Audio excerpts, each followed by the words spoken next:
And I wouldn't be Serena if there wasn't Venus. So thank you, Venus.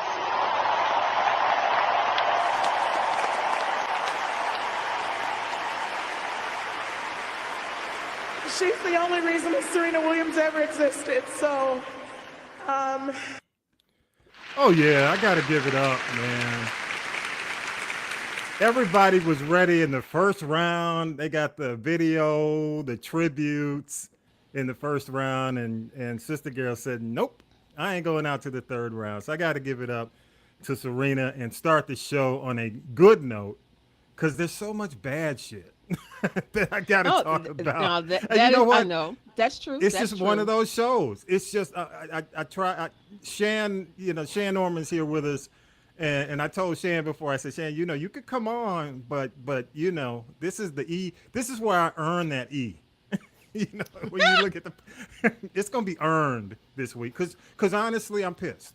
There are a couple of things I got to talk about, and I got to keep it really real. I mean, there's no way to be nice about it. There's no way to sugarcoat it. There's some bullshit going on in the country right now, and even some bullshit that's going on in the city of Atlanta that really needs to be talked about. And I can't believe it. But let me give it up one more time. Let me go back to the niceties. I got to give it up to Serena. Hey, go ahead, Tanya B. You were gonna say something. No, about I the just say, Serena thing. give her flowers. She said, I'm not going out the first or second round because the third time was a charm. She probably said, I don't want to hang around till round seven, although seven is the number of completion. But at the end of the day, I think she's at a point in her career right now where Serena doesn't have to prove anything to anybody, and that's just the Yes. reality of it. So, Yes. why get out there and sweat and grunt when you don't have to? Yeah. Serena is who she is, and you know what? You have arrived when you have one name like Aretha or Patty, Serena. Yeah. or Dion, and then we have Venus and Serena. Billie Jean King still has Yeah. to use her entire name, even when you say Naomi and Coco. But Chris Everett still has to use her own name. So, I'd say give her flowers, because give her pocketbook and everything else because she has earned it. She's Yes. earned it.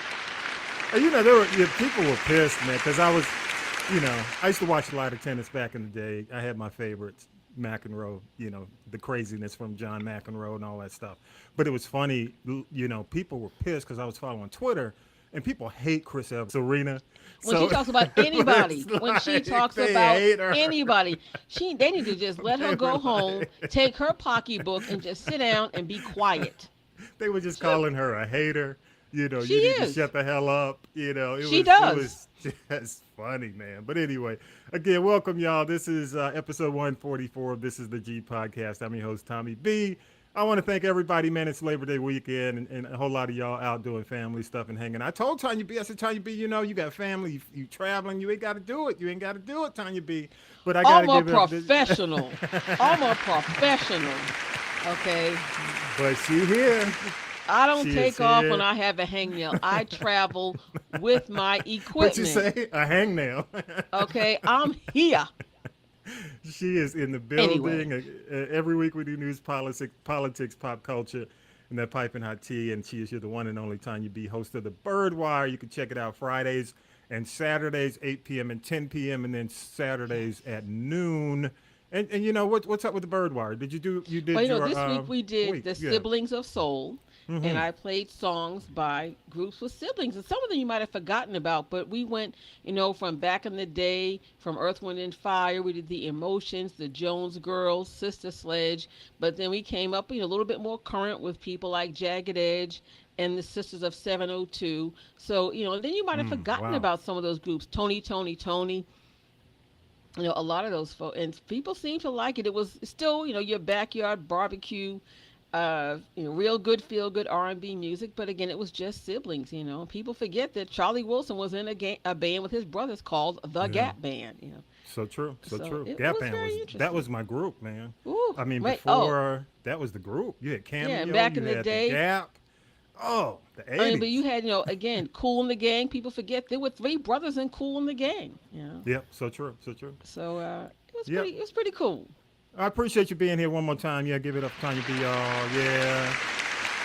Yeah.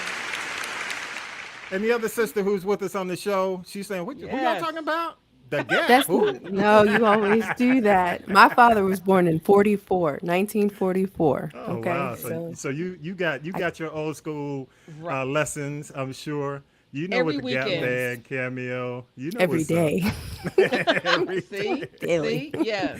Yeah, so she might be millennial, but she knows her stuff, and I got to give it up to the one and only Shan Norman's in the building. Yeah, yeah. Yes.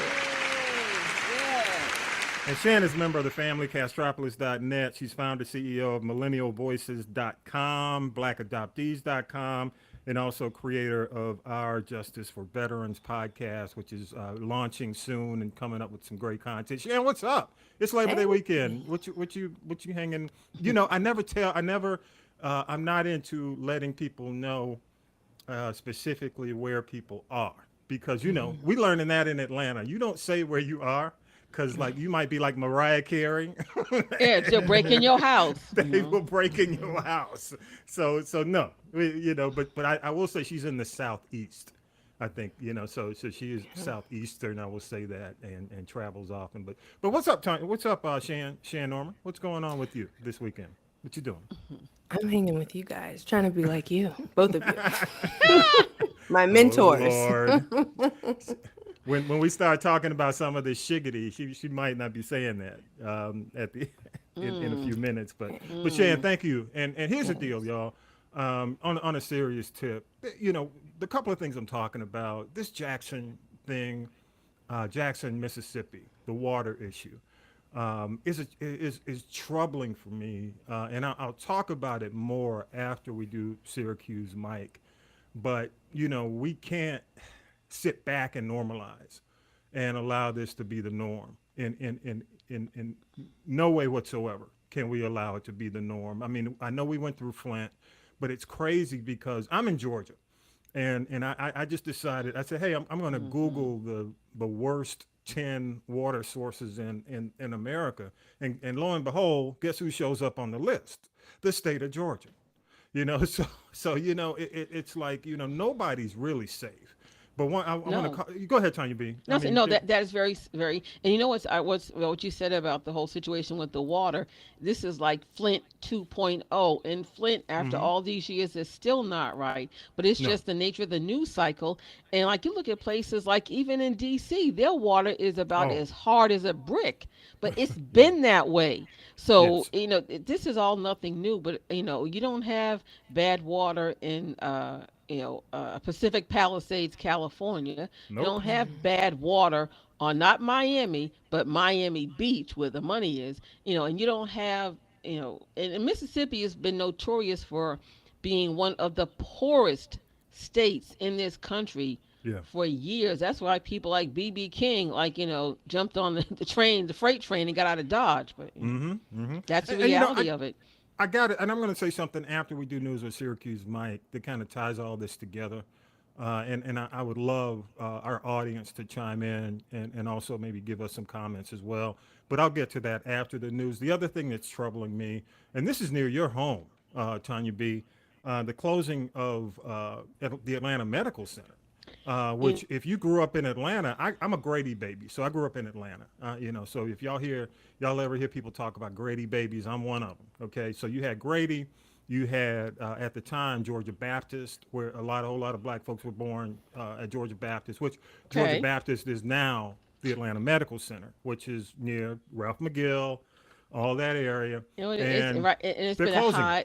They call it an HGBL, like a high density black DBA, a high density black area, and that Yes, is. And what's also interesting and sad, they just closed the Clint, I guess their location out in East Point. Now people who are out yes, at East Point by the airport now have to come downtown Atlanta, mm-hmm, and yep. then you have the issue of in that particular area where Atlanta Medical AMC is. Let me just say this: when I first moved to Atlanta, I thought, "Oh, I live near the movie theater." I will tell you the truth. I thought it was like I'm like, "Where's the movie theater?" It's AMC, but now it's called Wellstar. But the thing is, there are some huge senior citizen Yes, buildings around Wellstar, aka Atlanta Mm-hmm. Medical Center, and these people Yep. are going to they have no choice but to go to Grady now. And the question is, with the way Grady is, can they handle the volume? And they're already like stretched out already.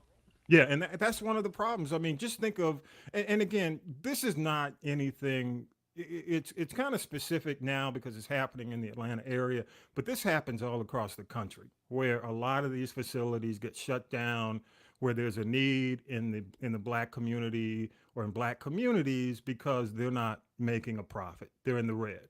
And the other thing about this is you think back a couple of years ago, Tanya B, when Grady was having issues. Remember the water, the flooding, and all that was Yeah, happening. but All it, here's the yeah, gag about that whole thing, Tommy B. You got yeah, Grady, major construction projects. You know, if you want to go to Grady, you better get there a half an hour before you want to be yes, there just to find somewhere to park. Number one, number two, with Atlanta, with the Atlanta Medical Center again, they just did major expansion, yes. major, and they I think two major multi-million-dollar buildings. There's construction going on there as we speak right now, and then there's an entire half a almost a whole a city block that they brought that is still empty. So I wonder what's going to happen. No, they got the Oh, money I to bet, I do. bet I know what's going to happen. Oh, it's going to be I condos. was, No, let me tell you oh something. yeah, I tell That you, that's what's going hospital. to Wait, happen. that hospital, honestly, it's on a corner.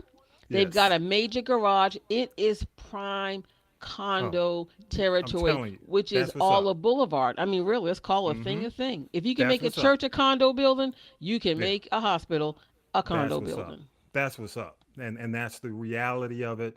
And we're gonna come back on the other side of news and talk about it because, you know, well, we'll come back on the other side of news and talk about it. Here we go with Mike, Syracuse Mike. We just got too much to talk about here, but we'll be right back. News team, assemble!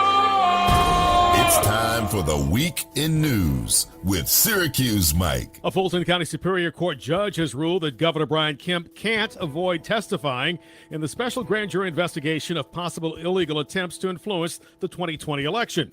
Judge Robert McBurney said that Kemp will need to honor the subpoena, but will allow him to wait until after the November election. Kemp's lawyers had argued that testifying earlier could influence the outcome of his reelection bid. It is believed that Kemp is not a target of the investigation. It was supposed to happen Monday morning, but the highly anticipated launch of Artemis 1 was scrubbed. There were a number of issues, including an engine cooling problem. Specifically, it was an engine bleed that couldn't be fixed in time, according to launch commentator Darrell Nail. Engineers are now working on a plan to continue gathering data about this particular engine and the bleed that didn't work out. NASA will try to give the launch another shot on Friday. The goal is to put astronauts on the moon again in just a couple of years.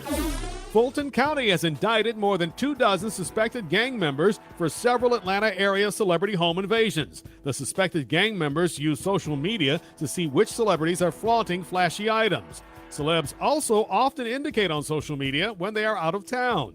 Fulton DA Fonnie Willis had a message for gang members: get out of the county. We are going to find you, we are going to convict you, and we're going to send you to the prison for the rest of your days. And I'm not apologizing for that. Recent victims include Mariah Carey, Marlo Hampton of The Real Housewives of Atlanta, and Falcons wide receiver Calvin Ridley. Do not drink the water. That's the message for residents of Jackson, Mississippi. It's unclear when safe water will be available. That even includes for flushing toilets. Pumps at the main water treatment plant failed on Monday. Now the city is relying on the emergency distribution of bottled water for about 180,000 people. Until it is fixed, it means we do not have reliable running water at scale. That's Mississippi Governor Tate Reeves. Chris Rock has turned down an offer to host the Oscars next year. There's no doubt his appearance would mean huge ratings, at least for the first 30 minutes. But Rock told an audience in Phoenix returning to the Oscars stage would be like revisiting a crime scene. Of course, that's a reference to when Will Smith slapped him 5 months ago. In sports, Serena Williams won the first-round match of her final U.S. Open. The win took place before a crowd that was all in for the retiring superstar athlete. A judge is set to hear arguments today over the issue of appointing a special master to review documents seized from former President Trump's Mar-a-Lago home.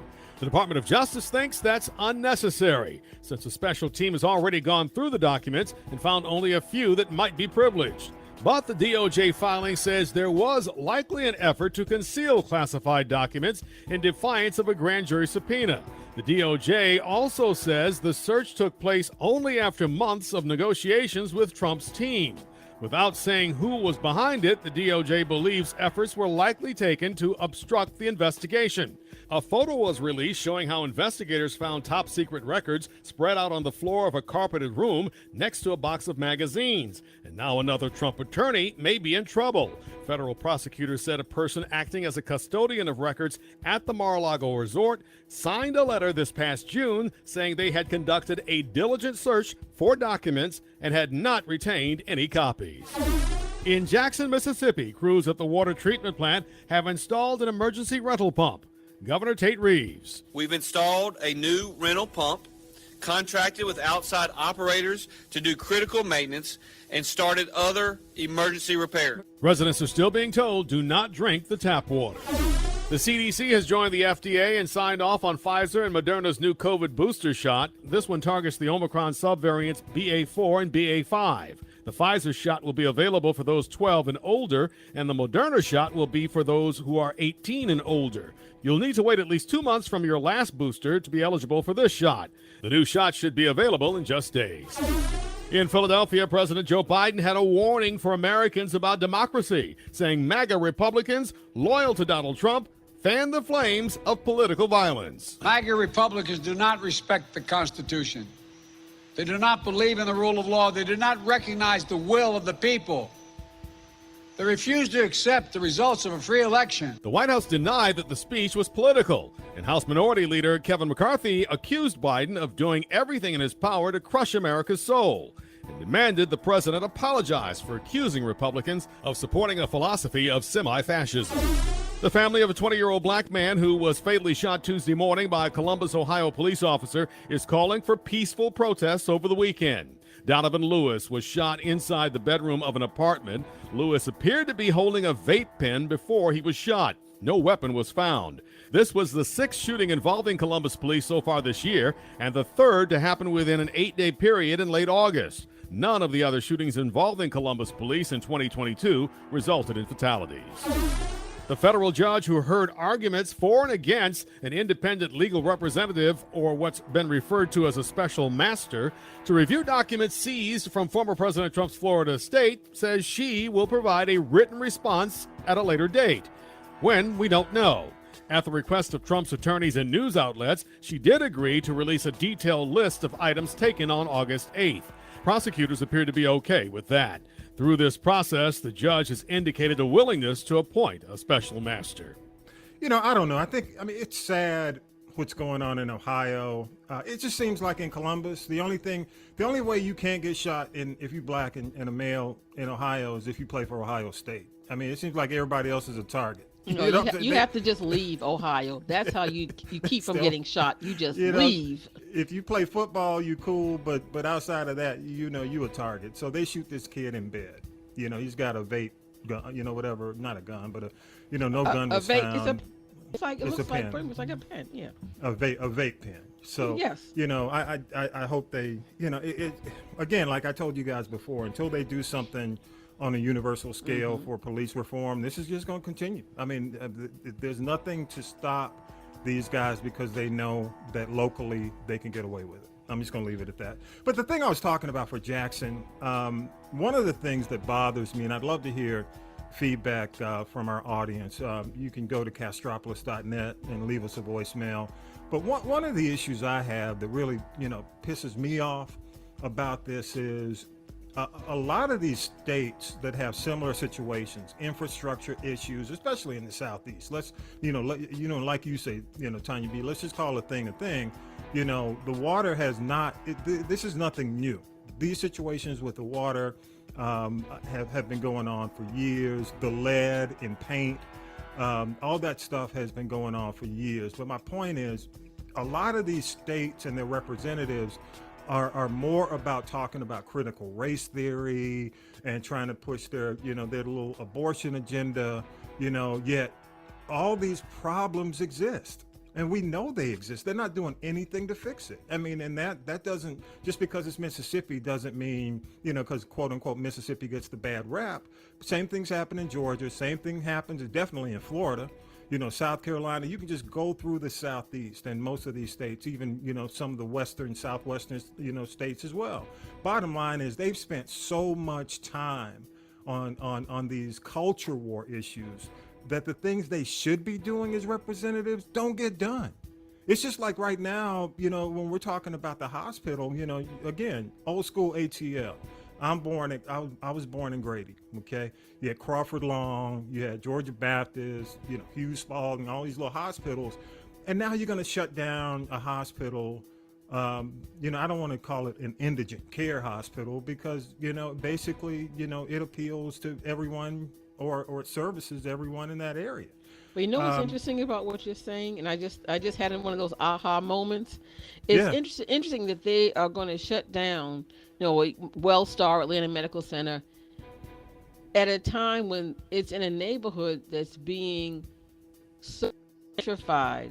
Yes. Those people who might have been born there, with the exception of the seniors. Yeah. The people that live there don't look like you and I anymore. So I wonder how they are going to deal with that. Yeah, but they're pushing or if they everybody even over to realize Grady. it. Yeah. Yeah, and Grady's already overwhelmed. But again, here's Grady overwhelmed, yes. Here's Grady understaffed, yes. But yet they are over there building like they're over there building, the White House. I mean, when I tell you there are blocks of that area, and pretty soon this part of Atlanta is going to be owned by two people. One is Georgia State, because they are buying up everything from downtown Atlanta over to the old Brave Stadium, right? Yes. They got all of that. So it's going to be bought up by academia, and then it's all just going to be bought up by, I call them the interlopers, but the gentrification crew. And people who've lived there for years can't afford to live there. Not if their houses are paid for, they can't afford to stay there because the doggone tax base is high. When you have a house that might have been at its best moment worth $60,000, but you've got a house next door to you that's been torn down, rebuilt, and it's worth $1 million. You're paying tax on that, not where you live. So, and I mean, this is happening everywhere. There are hospitals in Philadelphia. Yes. Yeah, now gentrifying, pushing people out, but also with these hospitals that are closing. Yeah, so true. And the other thing, we talk about the fact that in a lot of cases, and most of you may not know this, but you should definitely do your homework and Google. In a lot of these states, the governors aren't giving the Medicaid money to the hospitals. I mean, just like in Georgia, Kemp refuses to give the funding that's intended for Medicaid, Medicare to these hospitals and to the people who go to these hospitals. They're only getting a percentage of it. Then, they have to prove work. And a lot of these folks are disabled. They're mentally disabled. It's a mess, but they use the same playbook all across the country. In the meantime, things happen like this. And it's crazy watching the Republican governor in Mississippi, because he knows he's wrong. He knows this stuff. It's just like when what's his name, Cancun, the Cancun buddy over in Texas. Cruise ship, cruise ship, yes. Cancun cruise. Yes. When Texas was having the significant issues with their infrastructure and the power grid, they knew that the money should have been going to fix this. You know what I mean? A lot of these issues could be fixed, and they're not. The money's not going where it should go. I want to hear what Buttigieg has to say. Isn't he in charge of infrastructure and the transportation? And they all do, but this, in my opinion, we passed the infrastructure bill within a year. Okay. Right. It takes what's been going on in Jackson has been going on for over a decade. Just like Flint, you look at these situations; they are not just happening overnight. This has been going on, and it's almost like the dams in New Orleans for Katrina. They just ignored it, hoping it would never happen, or when they had to, they would just put a Band-Aid on it. But you can't put a Band-Aid on it. You've got to treat the wound at its source, and that has not happened. And you could jump in to my next point. Jump term in, limits. Shan, whenever. Yeah, go ahead. Term limits, Yeah. term limits with some of these I agree. politicians. Let's call a thing a agree. thing. I agree, and that's happening definitely. And I'm, I may call names on the next show. I'm gonna give them a break because it's a holiday weekend. But they're, the Atlanta City Council. Ooh, There's you some better folks who've than been on me. council. There's some folks who've been, in under the Gold Dome way too long. There's some folks who've been, in Congress way too long, and their constituents are getting screwed. I mean, it's just plain and simple. I mean, and people really need to, call your Congress people, your senators, your local government, your mayors. I think, Atlanta mayor, he's going to have to, I think definitely. I mean, this just didn't come. They're going to have until November 1st before they close this hospital. So somebody's going to have a plan and some clarity on how this thing's going to be handled going forward. Shan, go ahead. I mean, do you have any thoughts? I'm sorry, we've been yak, and not letting you jump in here. Go ahead, Shan Norman. What you got? You guys are my Any thoughts? mentors. I'm learning, taking notes. Any thoughts, Shan? I'm here for the millennials. That's why I'm here. I'm here. Yeah, but for as a millennial, betterment though, I mean, I hear it because I got one in my house, and they really don't have, I mean, a high opinion of the boomers and the Xers, at this point. What are your thoughts? I think that we're going to have to, I really believe it's the millennials. It's our time now that we need to stand up and use our voice. I feel as though the generations that have come above us have done enough. I feel as though the generation above us, has gone through a different time period than we came. I was born in 86. So you remember a lot of the segregation when it was kind of coming out of that type of situation. So now it's our turn. It's our turn to step forward and speak out about certain things that are actually affecting millennials. Everything we've talked about, the majority of that are millennials. And if we don't get it right now, and we don't come forward now, because all of the people that are making all these decisions all the way up top, they're not even going to be here. We're going to be the ones that have to clean up all that mess because of all the things that have, started. And what's frustrating to me is they're giving money to Taiwan and all of these things, where if you just can we just get 1 billion to take it to our community? Just one. That's all. Look, I can tell you, I can do a lot of things. I know a lot. We can all work together. If you just give us $1 billion, we can work together. Don't give it to Taiwan. Give it to the, Mississippi. That, they're giving money to arms to Taiwan when you could give it to Ukraine as well. Ukraine too. Yeah. Go ahead. Mississippi. If you give $1 billion, I bet you everybody will have water. I know some people. Yeah. But go ahead, Tanya B, jump in. I think I also wanted to ask Sean. I'm sorry, Shan. What happens? I think, and with Atlanta, this is happening. They act like this is a big tech and a big booming tech city. But what happens is, the millennials and the Gen X and Y, they come here. But like a lot of people, like the baby boomers, they don't stay. They get up and move somewhere else. So if I don't like the way, Atlanta does, or the state of Georgia does X, Y, Z, A, B, C, and, I might be 26 or 32, I can get up and move somewhere else. But a lot of the people that are, like you said, that are being affected by this as well, they can't get up and move somewhere else, even look at states that have a better quality of life, especially for seniors, they can't get up and move. And like Shan said, I believe it is, that now, your millennials and your Gen X and Y, they're the movers and shakers. And I think what some of them don't forget is, they can ignore it now, but then when they get to be a certain age, when they become, those are tomorrow's baby boomers, they're going to be like, what is this? How did this happen?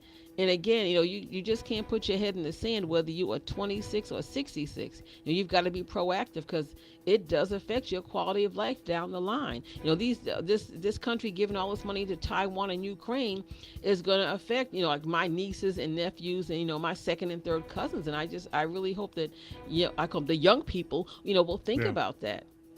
But Millennial Nick produces this show, and one of the things he talks about, we talk about a lot, because Gen X and boomers don't necessarily have as much of an appreciation for climate change, because he looks at it and he says, well, y'all ain't gonna be here. y'all are looking at it from a standpoint of, I mean, you need to be thinking about the future and future generations, not necessarily us, not necessarily yourselves, but really a lot of these politicians are in it for themselves. They're in it for the money. I hate to keep saying that. I mean, I don't hate. I mean, it's the truth. They should be on the couch. Yeah, they getting paid. But it's in many cases, and I'm just gonna, again, say it. It's time to hand off the baton, to people who can really go down and raise hell, because people should be raising hell. People should be raising hell. And one more thing, I do want to, I don't want to go into the Trump thing, because honestly, I mean, he's a mentally ill man.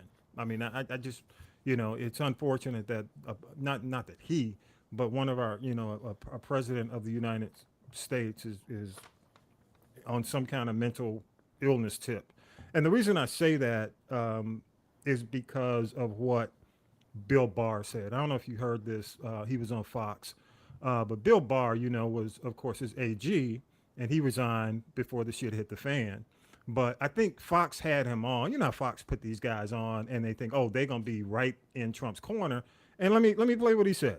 Attorney General Barr, we've seen that famous photo of all of the top secret /SCI materials arrayed on the floor in President Trump's office there at Mar-a-Lago. He claims that he had a standing order to declassify anything that he took out of the White House when he left in January of 2021. Is there any legitimate reason for those materials to be in the former president's possession?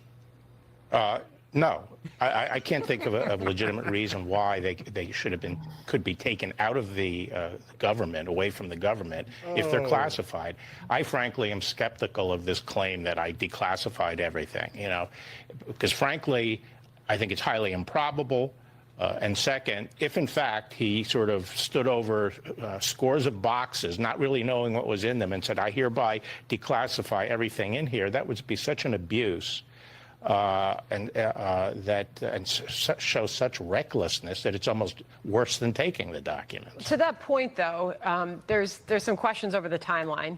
And there are some who fall in the camp of this was, looking at the unprecedented nature of a raid of a former president's home like this, that perhaps there was more room for the authorities to obtain these materials without raiding the president's home while he was not even there.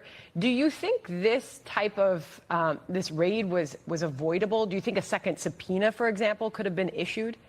Well, I think whether the raid was reasonable under the circumstances, whether there's in fact a case to be made, and whether or not, as a matter of prudential judgment, that case should be brought, depend on two questions: the character of those top secret documents and secret documents, how sensitive were they, and second, how raw is the evidence of deceit and obstruction? Do they have really good evidence from people who were involved of What do you deceit? think the answer to that is? I personally think for them to have taken things to the current point, they probably have pretty good evidence, but that's speculation, and until we see that, it's hard to say. Now, let me just say, I think the driver on this from the beginning was loads of classified information sitting in Mar-a-Lago. People say this was unprecedented. Well, it's also unprecedented for a president to take all this classified information and put him in a country club. Okay, and how long is the government going to try to get that back? They jawbone for a year. They were deceived on the voluntary actions taken. They then went and got a subpoena. They were deceived on that. They feel, and the facts are starting to show that they were being jerked around. And so how long do they wait? Oh, apparently he didn't get the memo. He did not get the they had him on Fox News, and he didn't get the memo. He probably ignored the memo while he was leaving and getting out of Dodge. That was some funny shit. But what I'm saying, I mean, they were trying to get him to say something that would help, 45 Cheeto. He spoke the truth. He spoke the truth. I mean, I'm not. You said, oh hell no, and why the hell would he even have it at a country club? That's what, But anyway, I just wanted to play that for y'all. That's why I say the guy's sick. I mean, there's something wrong. And then for him to go on, as we tape on a Sunday, it's Labor Day weekend. He was in Phil. He was in Wilkes. What is He was Wilkes? outside of Philadelphia. He was in Yeah. that little Republican pocket of Pennsylvania. And some Yeah. of the things I heard him say, oh, they went into my 16-year-old son's bedroom. Why? Dude, Because dude. you hid the shit in there. But anyway. That's what I'm saying. You do. And see, the bottom line is all the stuff he's saying is incriminating himself. He's just incriminating himself.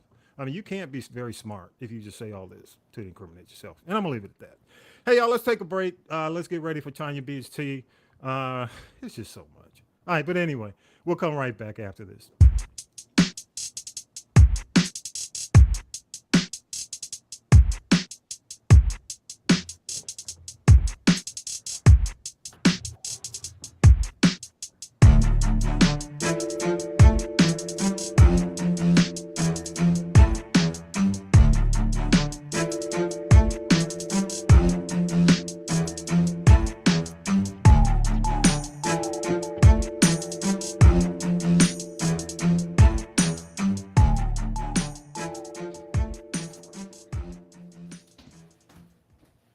Now then, children, it's time for tea. It's tea time, y'all. Sipping the tea with Tanya B. Tanya B, what you got? Okay, Got I'm some- gonna lighten up the room for a minute. Monday was the birthday of the late great legendary King of Pop, Michael Jackson. I don't know who tried to tell One Direction member Harry Styles he's the new King of Pop, but there's only one and he is not it. Oh, Lord. No, he didn't. Exactly. Yeah, he did. No, he didn't. Yes, he did. Somebody did, but they shut it down. Anyway, so it was Michael Jackson's birthday. And, I'm being kind when I say there is a gossip rag that came out with a story, and it kind of mimics the situation with Prince where they're alleging that Michael Jackson, unlike me, he had 19 fake IDs. That were used to buy drugs, I guess, when Conrad Murray wasn't around. But, and one thing I will say is I did not watch the MTV Video Music Awards. That to me, they're not relevant anymore. But one thing I will give Nicki Minaj credit for is that she did mention, because people like Michael Jackson and Janet also were recipients of this Video Vanguard award that she received, which shows you how slim the pickings are. But anyway, she did say that she wished that people like Michael and like Whitney, and people really didn't know what they were going through, because a lot of times you have the fame, you have the money, but they're very lonely people, and they're just kind of broken inside. And imagine it, what if there was no internet in terms of how they dealt with their addictions. There are some people who are very famous to this day, and some not so famous, but they were in rehab back in the 70s when you could, you didn't have the rags, the gossip rags and the internet, and you didn't have, all the things that are out here now that, were able to go through it very quietly. So I'll give her credit for that. And then when they had the fax, the fax machine. Even before, let's go back to, before the faxes. I'm talking about the 60s and the 70s and the early 80s. So, okay, so then here comes Harvey Levin. Yeah. No, I'm a lawyer, Mr. TMZ and things along that line. Now, Harvey Levin claims that he is going to produce a definitive documentary. It's called Who Really Killed Michael Jackson. So we'll see what happens with that. But now here comes Michael Jackson's, I know she's his ex-wife legally. I just call her the sperm donor or the surrogate. Debbie Rowe now claiming that she feels partially responsible for what happened to him. And I'm like, girl, go sit down. You got paid to have those kids. You knew the situation that you signed up for. So, now you wish that you had done more. And my question then becomes, well, why didn't you do anything? And just go sit down. You got your money. You got your check. Let's keep it pushing. I agree. Let that man rest in peace. I forgot that name. Debbie Rowe. Yes. What was she like? What was she like? She was dental the hygienist. Yeah, the medical assistant to one of his doctors, or one of his plastic surgeons. And I'm like, whoa, Michael, you couldn't pay.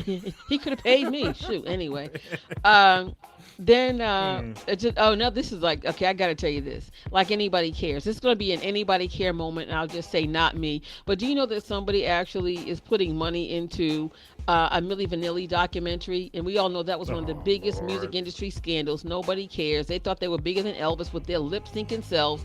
They gave the Grammy back. Rob died from an overdose. The other one has been banished to who knows where. And what's sad about it is the guy that actually sang the songs, his name is John Davis. He recently passed away from COVID, and he should have actually got the Grammy because he sang the songs. Now, what a scandal back in the day. Yeah, Wait, and you know whose label Milli Vanilli was signed to? Arista. Clive Davis. Anything for $1 Davis. Okay, so anyway, now I want to talk about this mess with Tiffany Haddish and Aries Spears, because it's very turn the music disappointing. down. Go ahead.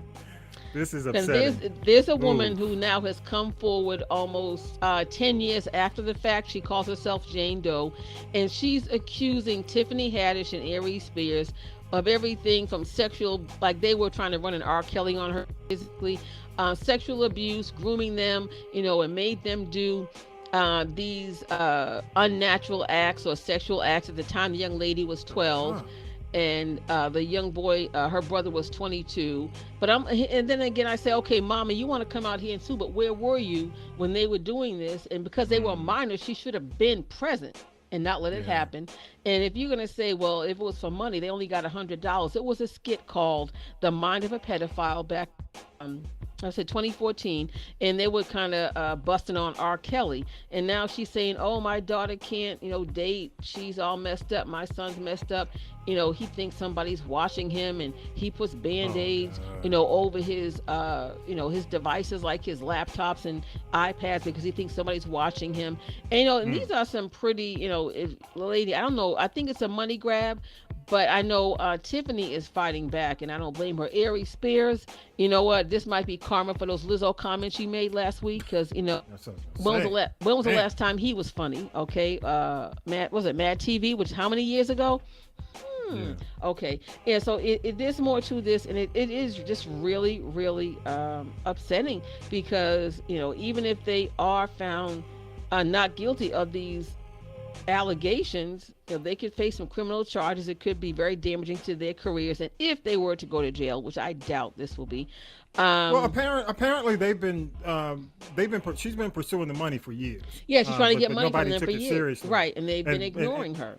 Like and R. the other Kelly. thing is, what happened with Tiffany's hired Prince Philip's lawyer, the one, the Jeffrey Epstein case lawyer. Yeah, and the thing about it is, I said, why, something like the girl is now 22 and she's going to represent herself. So this is all being pushed and orchestrated by the mama. That's why they're taking it seriously now, because the parties involved are now legal. So, well, the young lady is the young lady, The young man, the brother, is only 19. But I think the things people will do for money, good Lord. And the thing about it was, allegedly, these children were somehow connected to like friends of Tiffany Haddish's family or something along that line. So, all I can say is, of course, guilty. I mean, until proven innocent until proven guilty. But just the fact that somebody would say something like that is, I think, just you really coming outside yourself. Okay, so we'll keep an eye on it. And don't say we did. Let's go to the Divorce Chronicles. First, we're going to talk about Grey's Anatomy actor Jesse Williams. He made millions and millions of dollars, and he was on that show. But now he and his third leg, catch that T, have gone back to Broadway in that play, Take Me Out. And now Jesse is only making $2,000 a week. People think that Broadway actors, like the stars of these plays, they don't make a whole lot of money. Like I said, you go from like $2 million a week to $2,000 a week, and Jesse's going through a very contentious divorce with the estranged wife who held him down when he was a struggling actor, and she was getting $40,000 a month, and now they went to a judge. But I say in this instance, I rock with Jesse. The judge did lower her child support to $6,000, which is in it's in line with his income right now. And then the judge told her, Mrs. Williams, it's time for you to get a job. Wow. And I'm really not mad at him for that. So that's Jesse. So if you want to see Jesse in his third leg, and you can go to Broadway and sit there with a mask on, go see Take Me Out. You're crazy. Okay, now crazy. I'm going to talk about stay off social media, Tyrese. Hey, it is what it is. But talk about now Tyrese, same thing. He needs to stay off social media too, because he's got too much of his business out there, and he looks crazy. And his estranged wife, who now thought she was getting, and she got the booby prize, like, the zonker on door number 3 on Let's Make a Deal. And they've gone to court, and he said that he does not want to pay her spousal support, but he does have to pay $10,000 a month for his daughter. But the thing is, like, Tyrese, what what value is it in you trying to take back a 2016 car this woman has had to drive your child around? What are you going to do with it? And so at the end of the day, he came out, he's good to turn on the waterworks, which he did, but then he tried to clap back at the judge and he got chin checked. So he should be glad the judge did not make him pay more. Wow. He definitely turns on the waterworks. Oh my He's the best. goodness. Oh yeah. It's like he had a really good acting coach, He's and the best. we don't talk about Kanye, but I'm just gonna say this now. No, He's claiming Might as well. he's claiming that the Kardashians used him, Tristan Thompson, all the other baby daddies. Even he told the one that just married Courtney? Yeah. The musician Travis Barker. You're just there to be a sperm donor, and Kanye's claiming Pretty much. Right. But you see, Courtney, only one that's not down with the swirl. Kanye says, worry about your own kids, don't criticize me, shut the F up. And then now his new bombshell for this week is that his marriage fell apart because of his addiction to online porn, and he's claiming that Kim is in denial of being half black, and that he's mad because Kim is allegedly getting back together with the comedian Pete Davidson and his third leg. So there we have that. It's crazy. It's crazy to me. I was, I guess they put him back on Instagram. So now, he's doing all this stuff because he's back on Instagram. But one of the other posts that kind of I had to laugh at was the fact that he was posting that he wears all the winter stuff during the summer because he doesn't want to be regular. You haven't been regular since you came out of your mother's womb. Really, dude? Really? I'm like, dude, it's 98 degrees and you got a parka on I just had to laugh. Watch him come out with his own line of deodorant. And Rick Ross co-signed like, facts, dude, facts. I'm like, oh please, okay. Well, if you were wondering what happened with the Fugees, the Fugees was supposed to be going on this reunion tour, the 25th anniversary of the score, and blah blah blah blah blah, and they were blaming it on Lauryn Hill. And I'm here to tell you right now, she is not. I repeat, not the reason there will not be a reunion tour, and here is why. It's because of Pras Michelle. Now, I told you there's this show I love on ABC called The Con, C-O-N, and it's narrated by Whoopi Goldberg. And there was a scam and a con that she talked about with this guy whose name is Jay Wu or John Wow, whatever. And Pras is involved in that. And what it is that Pras has been charged with, huge international money laundering in this scam. Oh, he's gone. He goes to trial. He goes to trial November 4th, and he's facing 20 years in jail. That is why there will not be a Fugees reunion tour, my people. Oh, what is that? What is it called? Interpol? I'm just saying, no, I watched that show, but this guy, he really scammed some high-level people up to and including Leonardo DiCaprio. He was part of The Wolf of Wall Street, that movie. So this is big. Interpol this is big. Don't play, you know. So see ya, Pras. Yeah. So drop the soap. Go ahead. What else you got? Oh, please. I want to tell you about Meg Thee Stallion. People were giving her major props, and I must admit, I was one of them.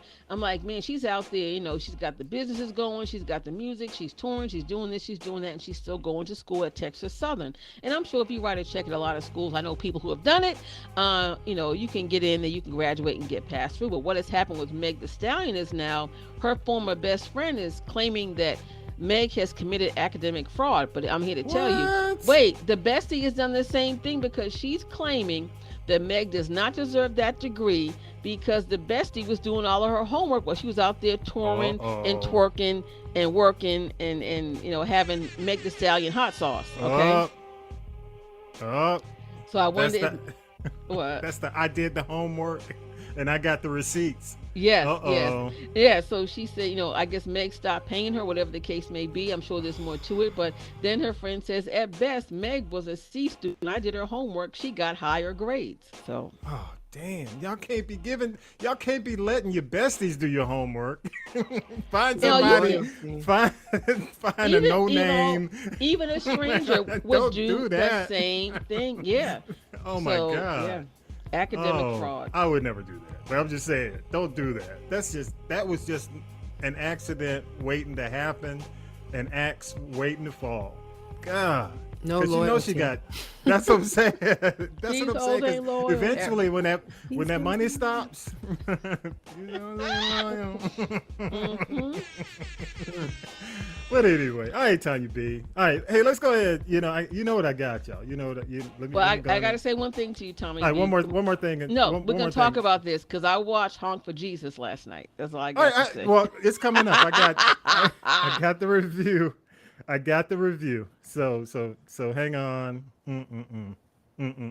That's all I can say. But first, I got to do this. What you watching this week, Tommy B? All right, so here's what's up, y'all. You know the Shy. I do it.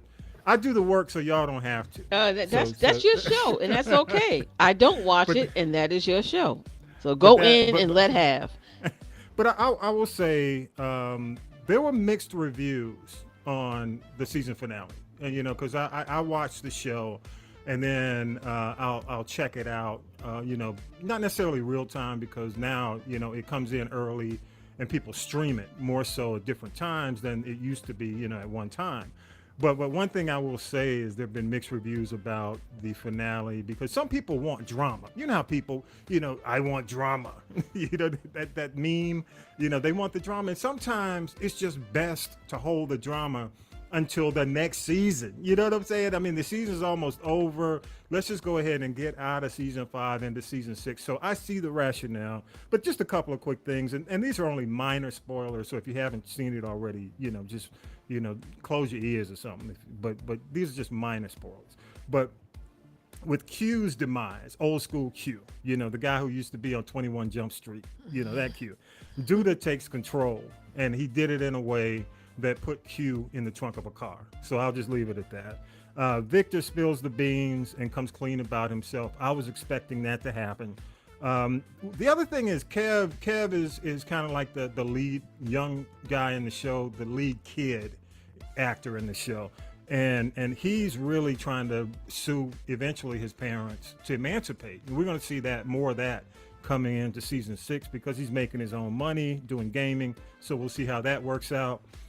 It was good to see Tiff and Keisha come back together and hug it out, and move forward. Because I thought somebody was going to get hurt. Because Keisha, I still don't think she's right. Something up with Keisha. But it was good to see them hug it out. Shad looks like he's getting back with Deja. But will he tell her the truth about what he did? And I'm gonna leave it at that. I don't think he will, but I think it by the hug, and this is Jason Weaver. Jason Weaver plays Shad.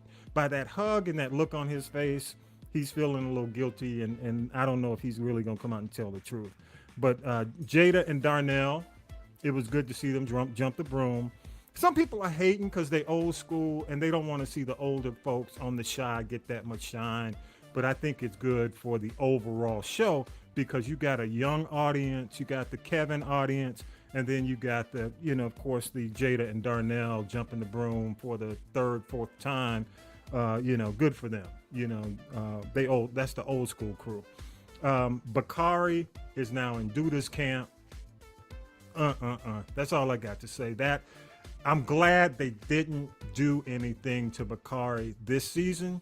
But I can tell you that season 6 is going to be a mess with Bakari because dude is the devil. Something's going to happen. Gemma dips into her college fund, and she's decided to manage Maisha. And I can see that working out. The song's on the radio, and we'll see how that's going to work out, Oh, what about the follow-up to the song that's on the radio? That's what I'm talking about. Okay. That's going to be interesting. Yeah. I mean, I do have to, again, give it up to the folks at the Shy, for season 5 going into season 6. And I'm here to tell you that season 6 is going to be, if you want drama, I want drama. If you want drama, season 6 is going to be it. If you want problems, you're going to have problems in season 6. Season 6 is going to be that all the problems that were avoided in season 5 are actually going to be, I think, season 6. I wouldn't be surprised if it's the last season. I was going to ask you, how much longer do you think this show has to go before, it's time to pack it up and pack it in? Yeah. Or are there any characters that could do a spinoff from the Shy? I'm not really down with the whole Power 50 Cent spinoffs. Everybody gets a spinoff thing. One thing I like about The Shy is it gives a little bit of every part of our culture. You know what I mean? And that's the thing that's so different about it, because very few shows can do it like that. So, if you spin off any of these characters, you're kind of taking something, an element. You got the youth, you got LGBTQ, you got the gangsters, you got a lot of different elements in this show. It's just so many, and that's the surprising thing of how Lena Waite has kept how you keep the dishes spinning all at once. It's amazing how they keep it spinning. So I don't know if I would be into it if it's over at season 6. I just think it's going to be really, again, problems in season 6. You want problems? Come the problems. That's all I got to say. All right, here we go, y'all. Honk for Jesus. Let me take a. Now I want to go to break. I was going to go to break. Sterling K. Brown and Regina Hall. Honk for Jesus, save your soul. I will say this, and I'm going to get into it a little bit more toward the end, but here's what I liked about it, okay? I liked that it was on Peacock, and I didn't have to go to the theater. That's number one. I liked that it was filmed in Atlanta. I got to see some nice little, landmarks, I like Nuck If You Buck. I gonna tell you. I mean, if you hadn't seen the movie, yes. Don't spoil it. I'm not gonna spoil it, but I Nuck If You Buck was a nice little insert. Other than that, and I'm gonna say this, Tanya B. Regardless of how you felt about Eddie Long and the whole New Birth nastiness that occurred, I think it deserves more. It deserves better. Better storytelling. Even though it's let me say this, and I'm gonna let you jump in. It just deserves a better storytelling, even if it is funny or a mockumentary. And I'm pretty sure they couldn't get rights to do all they wanted to do to it. Of course not. I'm sure that was a big part of it, but in my opinion, I just don't think the people who were involved in the project had a really true understanding of what that meant to the city and to those people. And so, the other thing is mockumentaries and like satire hit home when those who are involved in it and creating it truly have an in-depth knowledge of what happened. I just don't, all the little sight gags and the funny stuff or trying to be funny was cool, but I just didn't get a sense that the people who were putting it out were really in it to develop a true story. And that's where I see, I don't read a lot of reviews before I see a movie. I typically do my review and I go back and take a look at other reviews. And one thing that I see in a lot of the reviews from a lot of reviewers, besides the ones who will just give them anything a good review, the ones I look at as really good reviewers, good writers, one of the things I saw as a consistent theme was it didn't really go anywhere. People were waiting for it to kind of go somewhere, and it never really went anywhere. So the fact is, just a couple of points, it only made $1.7 million at the box office, which is dismal. I mean, there are no movies out this weekend. Right, but I mean, to me, it's not a box office movie. It was streaming service or straight to video. But okay, yeah, go ahead. Yeah, but it, the other thing is you got Jordan Peele. It's a Jordan Peele Monkey Paw production. That's one. Then you've got Daniel Kaluuya, who's a producer. And then you've got these brand new directors, never directed, really truly directed a project. And I'm not gonna just bash the new directors. I mean, I'm all for giving new directors a shot. Right. But there's just certain things you don't drop new directors in. Maybe this wasn't the shit to put them in for their very first project, because I'm here to tell you, I mean, I'm all for holding religion accountable. I love movies and projects that hold, the whole hypocrisy accountable, but it just wasn't even good at that. It was, and I'm gonna say this and I'll throw it to you, Tanya B. Jordan Peele and Kahlua. Jordan Peele especially. He needs to be careful because his projects have been kind of on a decline since Get Out. You know what I'm saying? A lot of folks were kind of iffy on Nope. The Twilight Zone project that he did on CBS was not really well received. Um, the second movie, Us, was kind of mediocre. Dude's gonna have to get a hit, and he's gonna. I mean, in terms of putting his name on a lot of big stuff, he really has to be careful in terms of putting his name on some of these projects because eventually people are gonna say, "Dude, when you gonna get a hit?" Oh, okay, I'll throw it to you. I just had to say that. Go ahead. You go. Well, first thing I'll say is it wasn't just and I guess if you had to really be and this whole Eddie Long thing happened just as I had moved to Atlanta, but there were elements of Eddie Long in there. There were elements of Creflo Dollar in there, and there were elements of Jamal Bryant who took over Eddie Long's church New Birth after Eddie Long died. I'll say that. So there was and again, I guess they had to kind of skate the issues because, like you said, they may not have gotten the rights to do all that, they could have done. So I think unless you were really kind of like in the trenches when that was happening or had a real deep understanding of that and just church politics in general, it wouldn't make sense. Anybody who doesn't look like you and me is more likely often than not even going to understand that part of the black church experience. Yeah, yeah. Number one, okay. And number two, I think one thing I did not like about the movie, I had to sit there. I was watching it with my sister, and we're sitting there. We're like, huh?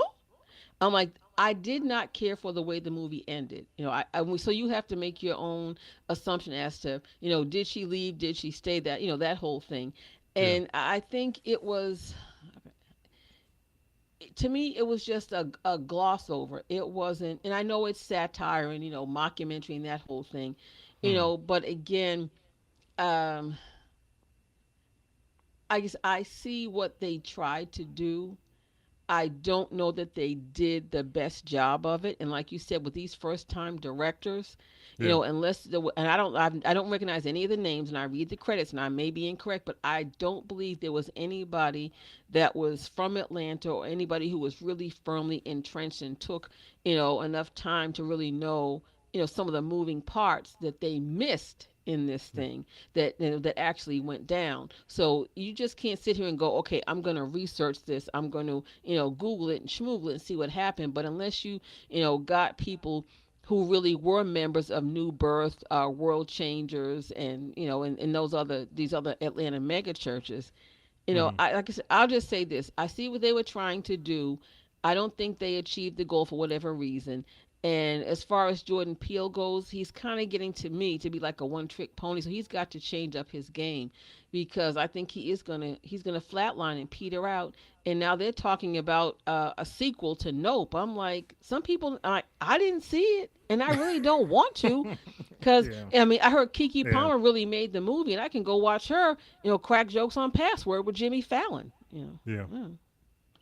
Yeah. Again, most of the folks I've talked to, I mean,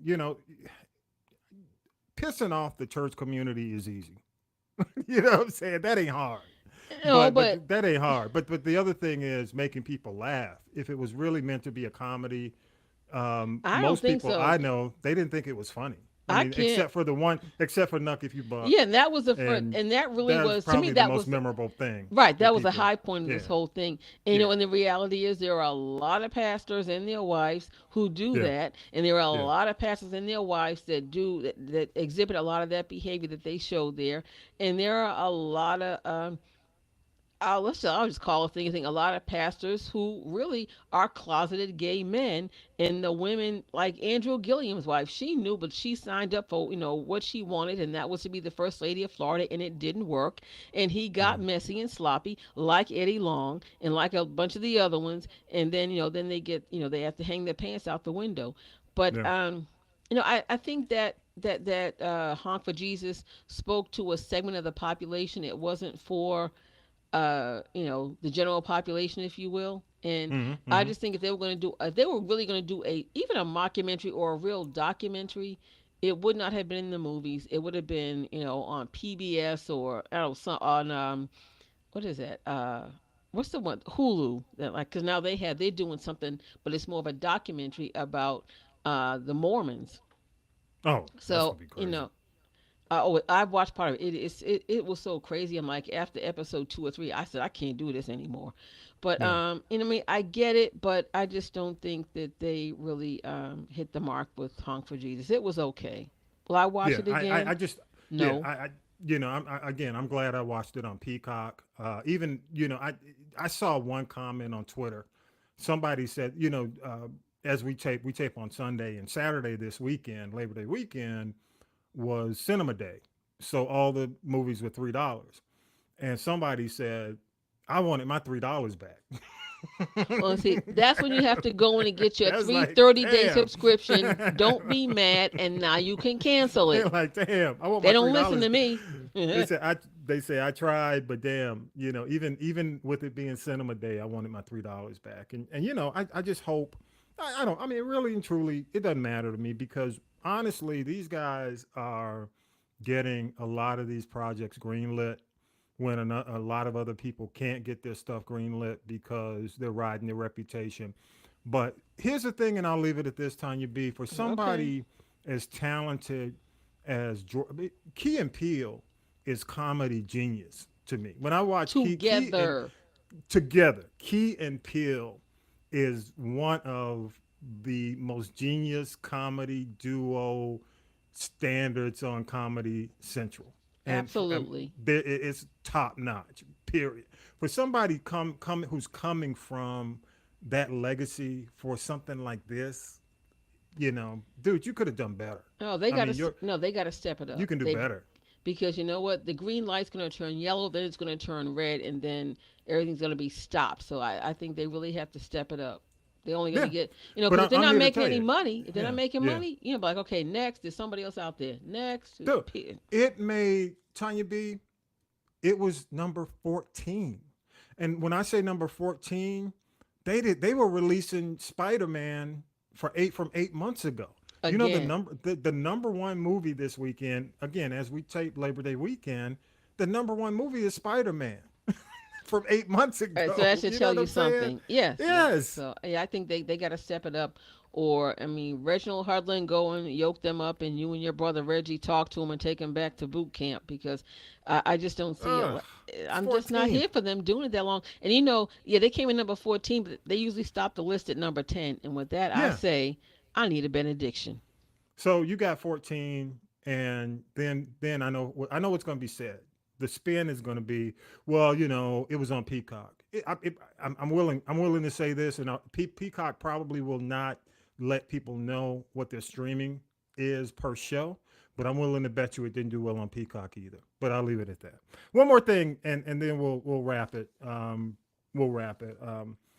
I watched Surface on Apple again in Google and Raw, and I was encouraged by it up until the damn finale. No, no, I'm gonna say nope to that because I thought that this show had a lot of promise. Again, it's on Apple Plus, probably not getting a whole lot of viewing, not a lot of big viewing.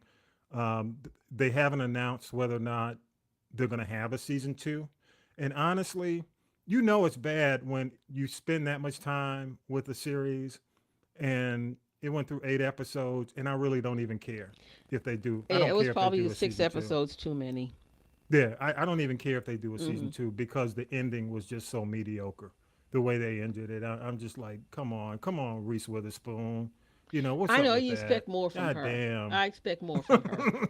Oh, I the mean, ending for that sounds like the ending of Honk for Jesus. So with that, I'll yeah. just say All right, season finale again, 7th coming up is Everything's Trash. I know you watched that, Tanya B, and I think this comedy has promise, and I do hope that it gets another season. Phoebe, I hope she gets another season. Love you to weigh in. Go to castropolis.net. That's castropolis.net. You can click on mm-hmm. the link for the people poll. leave our comments, leave your comments, leave your feedback. We ran Shan up out of here. Okay, I know that. That's what didn't I tell you? Those millennials, they get up and they move on and they leave. And I'm telling you. See what we were talking about Hunt for Jesus and she left. Probably because she didn't want to make a comment on it, but anyway. But they said people were leaving. People were getting up, leaving at the theater. But any last minute shout outs? I just want to shout out to everybody in the DMV. I want to say a shout out to my cousin Russell. He got married on Friday in DC. He and his beautiful wife Courtney, my new cousin. I'm telling you, they did it up. It looked like, if anybody's ever seen, is it Medea's family reunion when they had the wedding scene at the end? Oh my God! That it looked like the angels hanging. They had everything but the angels. Ceiling? So let me tell you something. Me and my family, we do it right. We get it in. So I wish them many years of happiness. No, you didn't have the peoples hanging from the ceiling. Let me tell you. Well, they just about. The only thing missing from that. Oh my God. Anyway, yeah, it was. It's beautiful. Was Blake Underwood there? I mean, look, for all we know, we could have DJ Khaled as a DJ. It's like, I tell you, we don't half step in my family. That's what I'm talking about. But just much happiness to them. Yeah.